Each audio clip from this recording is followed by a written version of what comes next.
Good morning to all of you.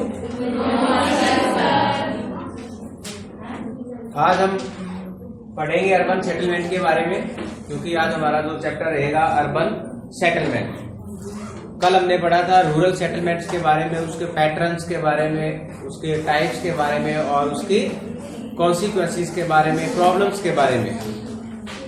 आज का जो हमारा जो चैप्टर रहेगा, टॉपिक रहेगा, वो रहेगा अर्बन सेटलमेंट। अर्बन सेटलमेंट्स और रूरल सेटलमेंट्स में कुछ डिफरेंसेस है। जैसे यदि हम बात करें ऑक्यूपेशन की, तो ऑक्यूपेशन जो है अर्बन सेटलमेंट्स और रूरल सेटलमेंट्स के अंदर दोनों में डिफर करता है, क्योंकि ग्रामीण क्षेत्र के अंदर मोस्टली जो पीपल है, जो लोग हैं, वो एग्रीकल्चरल एक्टिविटी में लगे होते हैं और अर्बन एरिया के अंदर नॉन एग्रीकल्चरल एक्टिविटीज के अंदर। ठीक है। दूसरे हम देख सकते हैं कि जो डेंसिटी है वो अर्बन एरिया के अंदर ज्यादा है, रूरल के अंदर कम है। तो इस प्रकार से हम इनमें दोनों में डिफरेंशिएट भी कर सकते हैं। दोनों में जो है कुछ अंतर हम बता सकते हैं कि अर्बन और रूरल सेटलमेंट्स में क्या डिफरेंसेस है। तो इसके साथ साथ हम बात करते हैं, इसमें हमारा जो मेन इसमें टॉपिक रहेगा हमारा अर्बन सेटलमेंट्स और उसके जो फेजेस और अर्बनाइजेशन इन इंडिया। भारत के अंदर जो नगरीकरण की क्या प्रवृत्तियां रही हैं, कौन कौन से चरण आए हैं और अलग अलग प्रकार के जो नगर है उनका कब कब जो है उदय हुआ। तो चलिए इसमें देखते हैं हमारा जो है टॉपिक अर्बन सेटलमेंट। अब आप देख सकते हैं कि यहाँ पर कुछ ये स्लाइड्स मैंने आप ली है, तो इसमें आप अलग अलग हमारे जो सेटलमेंट्स के बारे में बता सकते हैं कि यहाँ पर सेटलमेंट्स जो है किस प्रकार की है। रूरल और अर्बन दोनों में कुछ डिफरेंसेस भी है। आप यहाँ पर देख सकते हैं कि अर्बन सेटलमेंट्स के अंदर जो है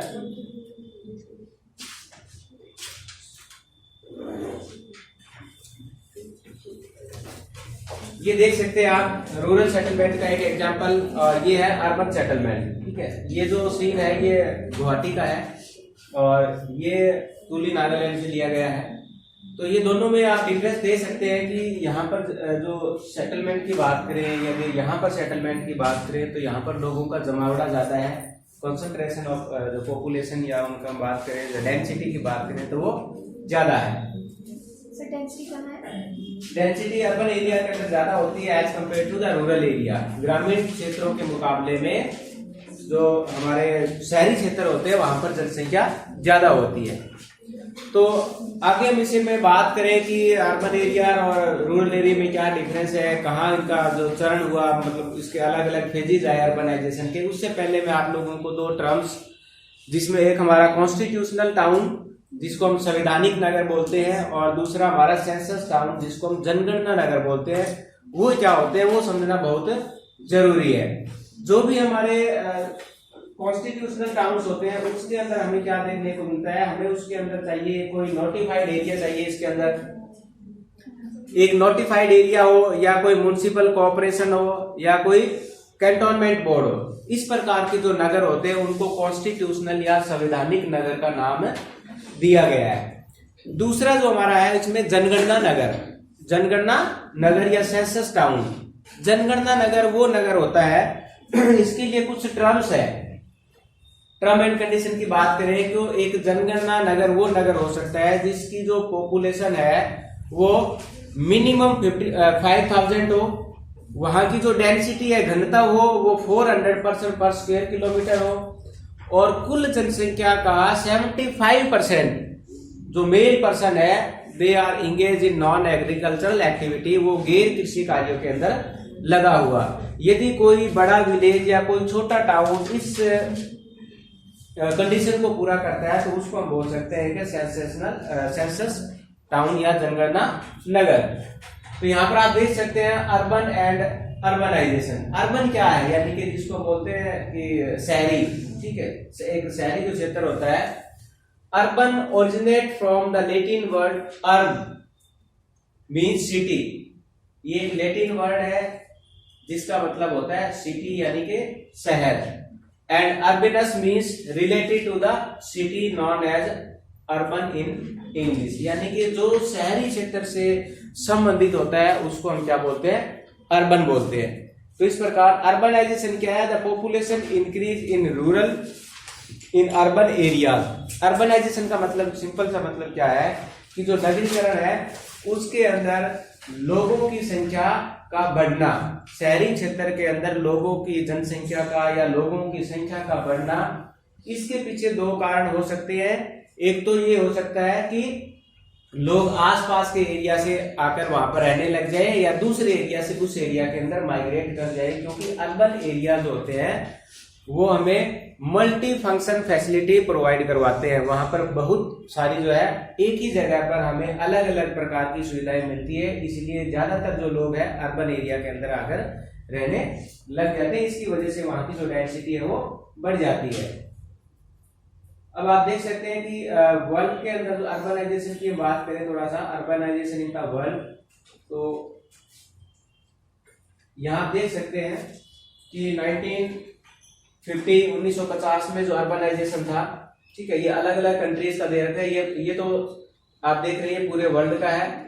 ये मोर डेवलप्ड कंट्रीज है, जो गोल्डन कलर आपको दिखाई दे रहा है। ये वाला जो कलर है ये लेस डेवलप्ड है, और ये लीस्ट सबसे कम। तो यहाँ देख सकते हैं कि 1950 के अंदर जो डेवलप्ड कंट्री थी वहां पर अर्बनाइजेशन का लेवल कितना था, मोर देन 50%, 55%। 1970 के अंदर ये हो गया है 75%। 1990 के अंदर ये लगभग 80%। 2010 के अंदर ये अबो 80 और 85। आने वाले टाइम के अंदर जो डेवलप्ड कंट्रीज है उनकी जो पॉपुलेशन है वो 85% से ज्यादा जो लोग हैं वो सिटीज के अंदर या अर्बन एरिया के अंदर रहने लग जाएंगे। लेकिन आप देख सकते हैं कि जो लीस्ट थी, यानी कि जो सबसे कम अर्बन वाले लोग जो सिटीज थी, उनकी पॉपुलेशन भी धीरे धीरे बढ़ रही है। आप यहाँ देखिए, ये हो सकता है लगभग 10% थी, लेकिन यहाँ आते आते ये 50% को क्रॉस कर चुकी है। ठीक है, तो आने वाले टाइम के अंदर क्या है, धीरे धीरे जो है अर्बनाइजेशन बढ़ेगा, लोग जो है अर्बन एरिया के अंदर जाकर रहने लग जाएंगे, और आसपास के एरिया से वो ट्रांसफर या माइग्रेट करके सिटीज के अंदर अपने आप को सेटल। हाँ, ये वर्ल्ड की है, ठीक है, अर्बनाइजेशन इन द वर्ल्ड, ये मैप्स के द्वारा बताया। अब उसके बाद में हम कुछ कैरेक्टरिस्टिक्स की बात करी थी हमने कि अर्बन जो सिटीज होती है या अर्बन जो सेटलमेंट्स होती है उनकी क्या कैरेक्टरिस्टिक्स होती है, वो मैंने पहले बताया था कि जो एक शहरी क्षेत्र होता है वो क्या होता है, एक गांव के क्षेत्र से थोड़ा सा बड़ा होता है। ठीक है, दूसरा वहां पर ज्यादा जनसंख्या रहती है, तीसरा वहां पर जितने भी जो लोग रहेंगे वो गैर कृषि कार्य में लगे हुए होंगे, और इसके साथ साथ में वहां पर हमें अलग अलग प्रकार की सुविधाएं जैसे कि ट्रांसपोर्ट की है, कम्युनिकेशन की है, मेडिकल की है, ये सारी की सारी फैसिलिटी हमें अर्बन सिटीज के अंदर या अर्बन एरिया के अंदर देखने को मिलती है। तो ये आप डिफरेंस बता सकते हैं ग्रामीण और शहरी क्षेत्र की, जो शहरी क्षेत्र है उनके बीच में। टाउन की हमने बात की थी, अभी मैंने बताया था इसमें स्टेशनरी टाउन और सेंसस टाउन, इसको स्टेशनरी को जो है कॉन्स्टिट्यूशनल या संवैधानिक भी बोलते हैं, दोनों का डिफरेंस मैंने बताया था। इसके लिए हमारे पास क्या होना चाहिए, एक कैंटोनमेंट बोर्ड होना चाहिए, या कोई काउंटी एरिया होना चाहिए, या उसमें म्युनिसिपल कॉर्पोरेशन होना चाहिए, तो उसको हम बोलते हैं कॉन्स्टिट्यूशनल एरिया यानी कि संवैधानिक। और सेंसस के बारे में मैंने बताया था कि आपको वहां पर कम से कम 400 पर स्क्वायर किलोमीटर के हिसाब से डेंसिटी होनी चाहिए, मिनिमम जनसंख्या है 5000 होनी चाहिए। ये सारे जो जिसमें पाए जाते हैं लोकल गवर्नमेंट होनी चाहिए, ठीक है, लोकल बॉडीज होनी चाहिए इलेक्शन के द्वारा। इसके साथ एडमिनिस्ट्रेटर जो अर्बन एरियाज होना चाहिए विद 1 मिलियन पॉपुलेशन, और नगर परिषद, तो ये म्युनिसिपल कॉर्पोरेशन के अंदर आती है, म्युनिसिपल कॉर्पोरेशन, कैंटोनमेंट बोर्ड, ठीक है, नोटिफाइड टाउन एरिया, ये सारे के सारे हमारे किसमें आते हैं, कॉन्स्टिट्यूशनल टाउन के अंदर। ठीक है, कॉन्स्टिट्यूशनल टाउन के अंदर ये आते हैं। नेक्स्ट हमारे इसमें आता है सेंसस टाउन का, अभी हमने डिस्कस किया था, आगे बढ़ते हैं। दोनों में क्या है, the basis of classification of urban settlement, शहरी जनसंख्या को वर्गीकृत या जो शहरी जनसंख्या को वर्गीकृत करने के इसमें अलग अलग आधार हो सकते हैं। एक तो जनसंख्या के आकार के आधार पर, ठीक है, दूसरी है उसके फंक्शन के आधार पर यानी कि कार्यों के आधार पर। फंक्शन का मतलब यहाँ पर है कार्य, क्योंकि सिटी के अंदर अलग अलग प्रकार के कार्य हमें देखने को मिलते हैं। और यहाँ पर जो है इसका साइज ऑफ पॉपुलेशन के आधार पर यानी कि जनसंख्या के आकार के आधार पर भी हम उसको सिटीज को अलग अलग कैटेगरीज के अंदर क्लासिफाई कर सकते हैं। इसमें देखिए टाउन्स और सिटीज बेस्ड ऑन पॉपुलेशन। सबसे पहले ये वाली चीजें जो मैं आपको बताना चाह रहा हूं, इसमें देखिए कि जो एक सिटी से लेकर एक मेगा सिटी, अब यहां पर बात करते हैं एक टाउन। जैसे यदि कोई एक बड़ा विलेज है, एक बहुत बड़ा गांव है, यदि उसके अंदर हमें छोटी मोटी सुविधाएं, ठीक है, या कोई छोटा हॉस्पिटल या कुछ जो शॉप्स, जो कॉमर्शियल एक्टिविटी, जो एक व्यापारिक जो है मतलब क्रियाएं वहां पर यदि प्रचलित हो जाती है, तो एक बड़ा विलेज एक क्या बन सकता है, टाउन बन सकता है। क्या बन सकता है? टाउन, जिसको हिंदी में बोलते हैं कस्बा, ठीक है। लेस देन 1 लाख पॉपुलेशन, यदि उस स्थान की जनसंख्या यदि 1 लाख से कम है तो उसको हम क्या बोलते हैं? कस्बा बोलते हैं, या उसको बोलते हैं टाउन। दूसरा, टाउन से फिर आता है हमारा सिटी, यानी कि मोर देन 1 लाख पॉपुलेशन, यानी किसी एक जगह की जनसंख्या जहां पर क्या है, उसकी जनसंख्या 1 लाख से अधिक है तो उसको हम क्या बोलेंगे? सिटी बोलेंगे, यानी कि शहर बोलेंगे। उसके बाद में फिर हमारा इसमें आता है मेट्रो सिटी, ठीक है। यहां पर इसमें दिया है कन्वर्सेशन, जो मैंने अभी लिखा था वर्ड, जो conversation union of town. Union of town का मतलब है कि एक टाउन, दूसरा टाउन, तीसरा टाउन आपस में जब वो जुड़ जाते हैं तो उसको हम बोलते हैं कन्वर्सेशन। आप इसको यदि इसको थोड़ा सा और डिवाइड करें तो कॉन्टिन्यूअस अर्बन एरिया, ठीक है। हालांकि हमारे यहाँ पर इतने नहीं है, फिर भी एग्जाम्पल के तौर पर आप देख सकते हैं गुड़गांव, दिल्ली, फरीदाबाद। और यदि छोटा एग्जाम्पल ले तो आप यहाँ पर जैसे पंचकुला और चंडीगढ़, पता ही नहीं लग रहा है कि मतलब बीच में कौन सा उनको डिवाइड करा है लाइन। तो इस प्रकार से एक कॉन्टिन्यूअस जो अर्बन एरिया होता है उसको हम बोलते हैं कन्वर्सेशन, ठीक है। उसके बाद में फिर हम चलते हैं मेगालोपोलिस। ये कन्वर्सेशन जो है और मेगालोपोलिस इस प्रकार के इनके नेम है, ठीक है। अब देखिए मेगालोपोलिस है यूनियन ऑफ कन्वर्सेशन। सबसे पहले आपको कन्वर्सेशन पता होना चाहिए कि एक बहुत बड़ा जो है अर्बन एरिया वाला यानी शहरी क्षेत्र वाला रिहायशी क्षेत्र जहां पर बहुत दूरी तक उसमें घर बने हुए हैं। यदि इस प्रकार के कन्वर्सेशन यदि हमें कॉन्टिन्यूअस देखने को मिले तो इसको हम क्या बोलेंगे? मेगालोपोलिस, यानी कि यूनियन ऑफ कन्वर्सेशन। जहां पर कन्वर्सेशन में अलग अलग जो सिटी ज्वाइन हो रही थी तो मेगालोपोलिस के अंदर क्या होगा? अलग अलग कन्वर्सेशन ज्वाइन होंगे। Million city, the population more than 10 lakh, इसको हम बोलते हैं मिलियन सिटी। ये ज्यादातर मेट्रो सिटी आती है। मेट्रो सिटी का मतलब जहां की जनसंख्या 10 लाख या इससे अधिक हो, इसको हम क्या बोलते हैं? Metro city. और एक होती है mega city, more than 1 crore population, mega cities, ठीक है। तो जहां की जो जनसंख्या है, अब यदि हम मेट्रो सिटी की बात करें इंडिया के अंदर तो यहाँ पर हमें कोलकाता, चेन्नई, मुंबई, दिल्ली, ये मेट्रो सिटी के अंदर आते हैं जहां की जनसंख्या 10 लाख से ज्यादा है, ठीक है। तो ये थे कुछ इसमें पॉपुलेशन के साइज के आधार पर यानी कि जनसंख्या के आकार के आधार पर यदि हम उनकी क्लासिफिकेशन करें सिटीज का या अर्बन एरियाज का। दूसरा हमारा इसके अंदर आता है on the basis of function, ठीक है। अब इसको मैं ये जो आपका इसको हम बोलते हैं फंक्शनल क्लासिफिकेशन ऑफ टाउन, यानी कि जो हमारे जो टाउन्स है उनका प्रकार्यात्मक वर्गीकरण, हिंदी में बोलते हैं। प्रकार्यत का मतलब होता है कार्यों के आधार पर। अब मैं आपको कुछ यहाँ पर जो है एक कुछ नाम लिखता हूं, मैं आप लोग इसको देखना और फिर देखना। एक मैंने लिखा है जैसे कि यहाँ पर हरिद्वार, दूसरा मैंने यहाँ पर लिखा है कोटा, तीसरा मैंने लिखा है यहाँ पर शिमला, और एक मैंने यहाँ पर लिख दिया है अंबाला, ठीक है। अब मैंने कुछ ये यहाँ पर कुछ सिटीज के नाम लिखे हैं। क्या आप बता सकते हैं कि ये इन सिटी में क्या डिफरेंसेस हैं?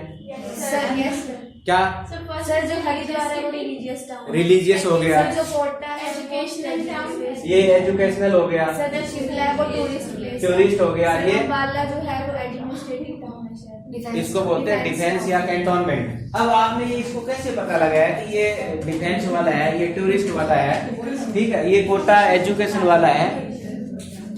इसको हम बोलते हैं फंक्शनल क्लासिफिकेशन ऑफ टाउन, यानी कि जो शहर है उनका प्रकार्यात्मक वर्गीकरण। इसके अंदर जो है, अब मैं आपको एक छोटी सी और टर्म्स इसमें बताता हूं कि ये जो फंक्शनल क्लासिफिकेशन ऑफ टाउन, ये तो हमने अपने ऑब्जर्वेशन के आधार पर बताए ना। हमने क्या किया है, हमने अपने ऑब्जर्वेशन के आधार पर इनको बताया है। आपके माइंड में चला भी कोटा पढ़ाई के लिए है, तो इसके लिए जो है आप लोगों ने इसको एजुकेशनल टाउन बता दिया, ठीक है।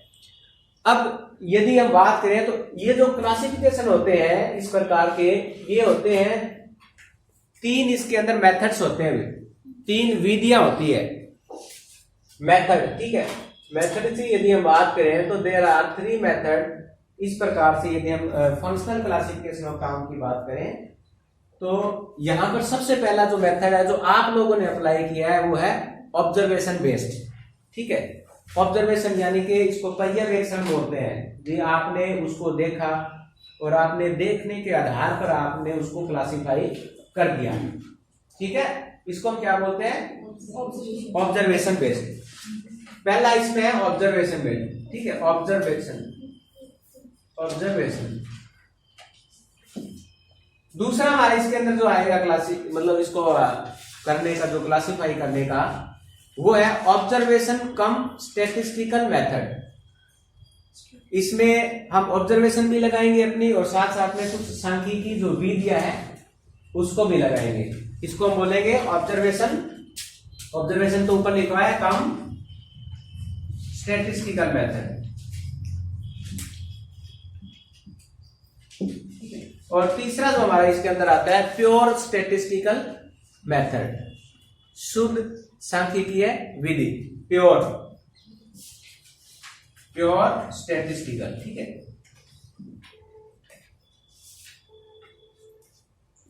प्योर स्टैटिस्टिकल मेथड, ठीक है।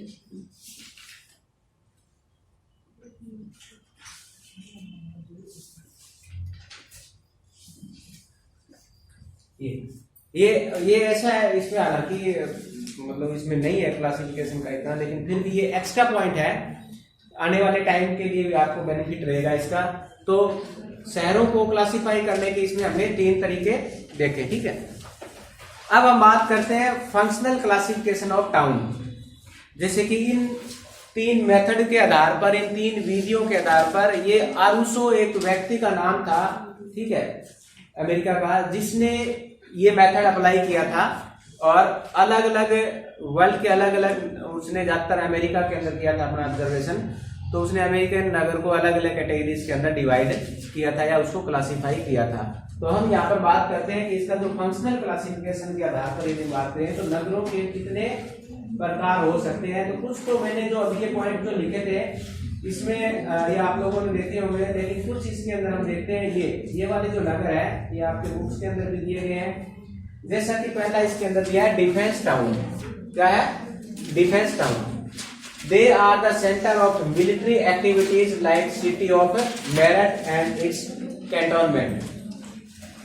जो डिफेंस टाउन होते हैं, ठीक है, इनको कैंटोनमेंट एरिया, कैंटोनमेंट सिटी भी बोलते हैं। तो इस प्रकार के जो एरियाज होते हैं, सिटीज होती है, उसमें ज्यादातर मिलिट्री और उससे संबंधित क्रियाएं की जाती है, ठीक है। दूसरा हमारा है further these town are also classified into 3 category. ये इस प्रकार के जो नगर है इनको आगे 3 कैटेगरी के अंदर और डिवाइड किया गया है, जिसमें आप देख सकते हैं कि एक होता है फोर्ट, ठीक है, फोर्ट, कोलोन, अजमेर और ग्वालियर। ये फोर्ट है यानी कि किले जिसको बोलते हैं। Novel centre, the breast and ये स्पॉट क्लॉथ। ये नावल यानी कि जो नौसेना से रिलेटेड हमारे होते हैं। थर्ड उसमें होता है हमारा एयरफोर्स सेंटर, ठीक है, कैप्लावी। तो ये एयरफोर्स सेंटर है। तो ये मतलब इस प्रकार के जो कैंटोनमेंट या छावनी से संबंधित, इसको छावनी, हिंदी में आप छावनी भी लिख सकते हैं, छावनी नगर, जिसमें मिलिट्री और उससे संबंधित क्रियाएं की जाती है। उसके बाद में बात करें कि नेक्स्ट हमारे जो सेंटर है इसके अंदर अलग अलग इसके अंदर सेंटर आते हैं हमारे प्रोडक्शन सेंटर, यानी कि उत्पादन के अंदर। उत्पादन के अंदर कौन से होते हैं? जहां पर किसी चीज का प्रोडक्शन किया जाता है। These are the centre which produce primary product are called primary producing centre. जहां पर यदि प्राइमरी प्रोडक्ट उत्पाद यदि वहां पर किया जाता है तो उसको प्राइमरी प्रोड्यूसर कहते हैं, ठीक है। और दूसरा है माइनिंग सेंटर, ठीक है, जैसे झरिया है, रानीगंज है हमारे इंडिया के अंदर, अमेरिका के अंदर पेंसिल्वेनिया है। ऑयल प्रोड्यूसिंग की बात करें तो हमारे यहाँ पर है कौन कौन से हो सकते हैं? डिगबोई है असम के अंदर, ठीक है। इसी तरह से ये मुंबई हाई है, तो ये हमारे क्या है, ये सब डिगबोई हो गई, बाकू हो गया। और इसी तरह से लंबरिंग वाले एरियाज हमारे यहाँ पर कम है, लेकिन ये इसमें बता रखे हैं टोबोल्सक और कैम्ब्रिज। लंबरिंग क्या होती है? लंबरिंग का मतलब होता है जो लोग लकड़ी काटने के व्यवसाय के अंदर लगे हुए होते हैं। अमेरिका में ऐसे लोगों को लंबरजैक बोला जाता है, लंबरजैक, ठीक है, लंबरजैक ऑफ कनाडा। तो इस प्रकार से फिशिंग सेंटर हो गया या इंडस्ट्रियल हो गया, ठीक है, ये अलग अलग प्रोड्यूसिंग सेंटर है।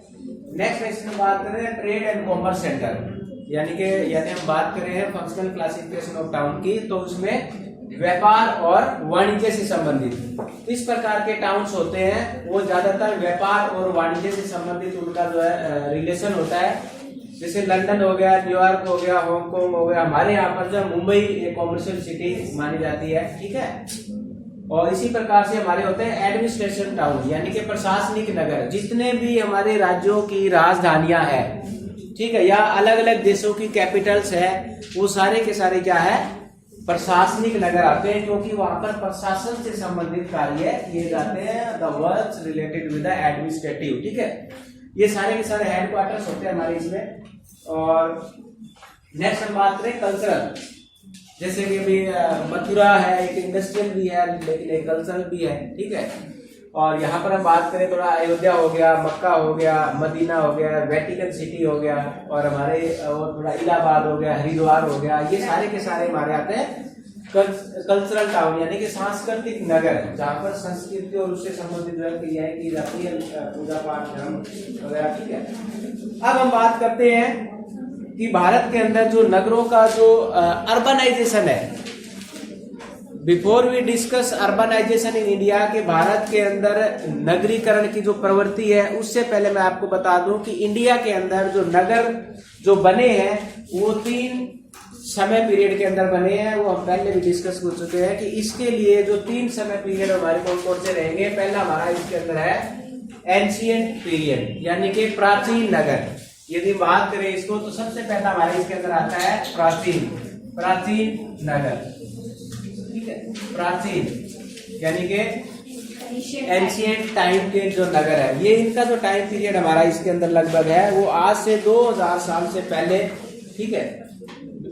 आज से 2000 साल पहले जितने भी जो नगर थे वो एंशिएंट टाइम पीरियड के अंदर आते हैं। जिसके अंदर हम बात करें तो पाटलिपुत्र, यानी कि पटना कैपिटल ऑफ बिहार, पहले उसका नाम पाटलिपुत्र था, ठीक है। पाटलिपुत्र है वो उसका एक एग्जाम्पल हो सकता है। इसी तरह से प्रयाग, जिसको आज इलाहाबाद के नाम से जानते हैं, ठीक है। और भी बहुत सारे, मथुरा है, कनौज है और कौशाम्बी है। ये कुछ ऐसे नगर थे जो एंशिएंट टाइम से बने हुए हैं, ठीक है। दूसरा हमारा जो टाइम पीरियड आता है वो आता है मिडवियल, यानी कि मध्यकालीन, ठीक है। मिडवियल यानी कि मध्यकालीन। ये जो टाइम पीरियड आता है ये लगभग 647 से लेकर लगभग 1706 टाइम पीरियड है। ये 647 से लेकर 1706 ईस्वी पूर्व, यानी कि सन। यहाँ पर इसके अंदर जितने भी जो नगर बने हैं उसको हम क्या मध्यकालीन नगर के नाम से जानते हैं, मेडिवल पीरियड के नाम से जानते हैं। इसके अंदर ज्यादातर जो क्या थे, दुर्ग थे, फोर्ट थे, मुस्लिम के टाइम के, यानी कि जो हमारा ये हुआ था ना इंडिया के अंदर, हिस्ट्री में आप पढ़ते हो, मुगल मुगल कालीन के समय, ठीक है, मुगल कालीन के समय जितने भी जो नगर थे वो इसके अंदर थे, चाहे वो चित्तौड़गढ़ की बात करें, रणथंभौर की बात करें, या इसके अंदर हमारे और कुंभलगढ़ की बात करें, ये मध्य प्रदेश के अंदर है, सॉरी उसमें राजस्थान के अंदर। मध्य प्रदेश की बात करें तो इसके अंदर हमारा ये जो है ग्वालियर का फोर्ट, ठीक है, वो उसी टाइम पीरियड पे है, ठीक है। तो इस प्रकार ये जो नगर थे वो मध्यकालीन के अंदर बने हुए थे। तीसरा जो टाइम पीरियड आता है भारत के अंदर नगरों का जो ओरिजिन की बात करें तो वो आता है आधुनिक, ठीक है, या मॉडर्न। तीसरा इसमें आता है आधुनिक।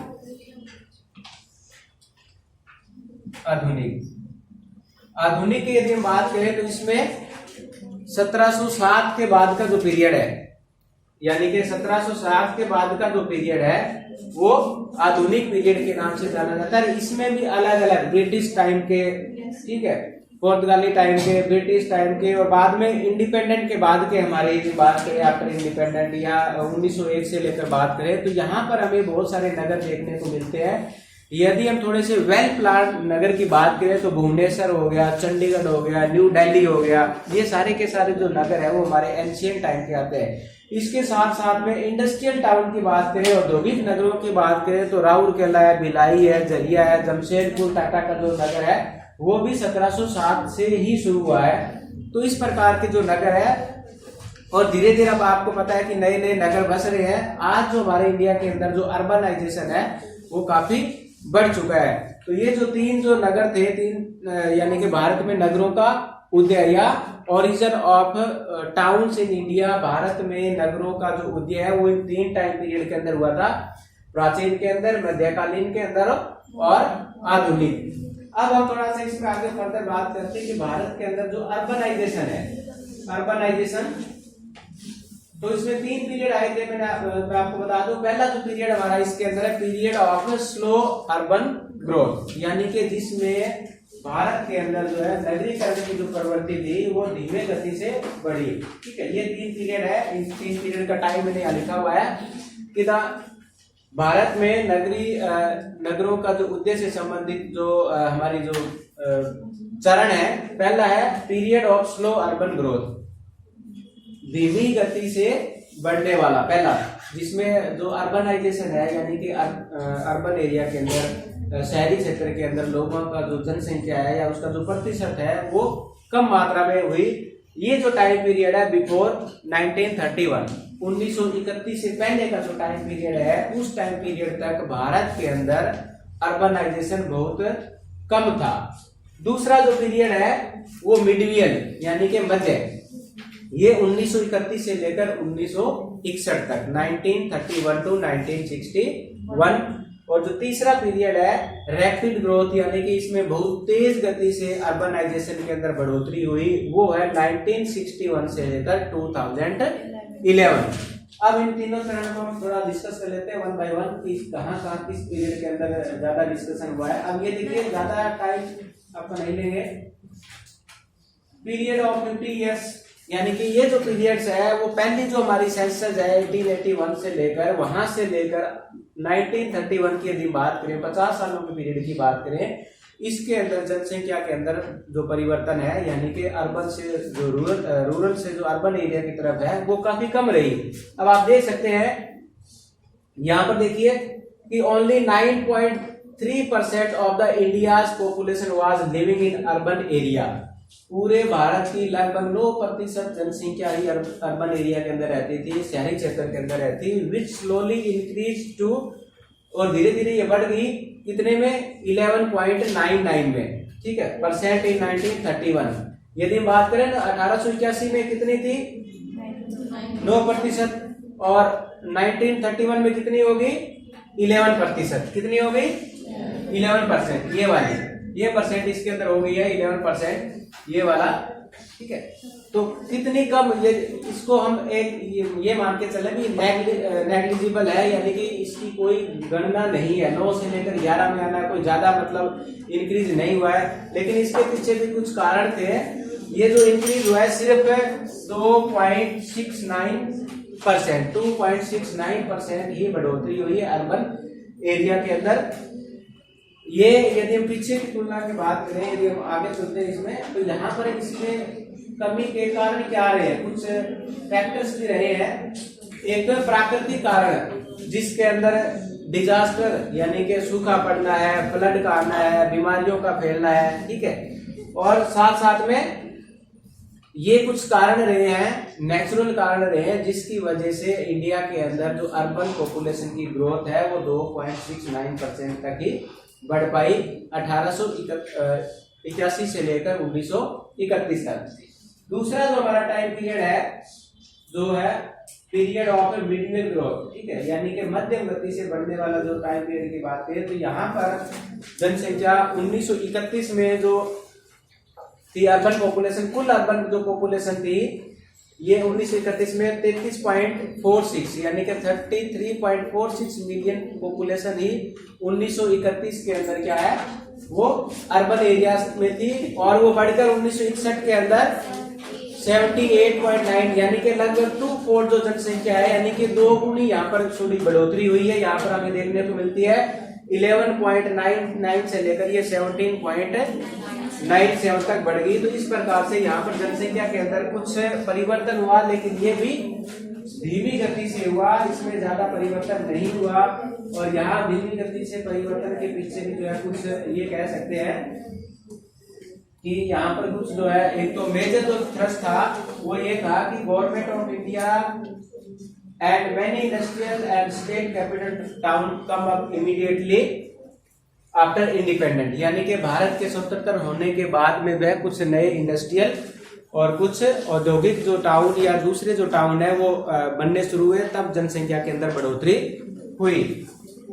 और थर्ड इसके अंदर हमारा जो है वो पीरियड ऑफ ग्रोथ यानी कि रैपिड ग्रोथ, ये 1961 से लेकर 2011 की बात करें तो वहां तक जनसंख्या के अंदर काफी बढ़ोतरी हुई। आप देख सकते हैं कि यहाँ जो है हमारा लगभग जनसंख्या के अंदर 31.16% 2011 के अंदर कुल जो जनसंख्या है उसका 31% यानी कि लगभग 1/3 जो पॉपुलेशन है they are living in urban areas, ठीक है। और इसे क्यों रह रही, क्योंकि वहां पर हमें वो अपने आप को जो है अपनी लाइफ को सिक्योर करने के लिए, अपनी बेटर क्वालिटी ऑफ लाइफ के लिए they move from rural to the urban area. तो ये तो था आज का हमारा चैप्टर, जिसमें हमने पढ़ा कि अर्बन क्या होता है, अर्बनाइजेशन क्या होता है, सिटीज क्या होती है, उसके फंक्शंस क्या होते हैं, ठीक है। तो आई होप आप लोगों को ये समझ में आया होगा। Thank you.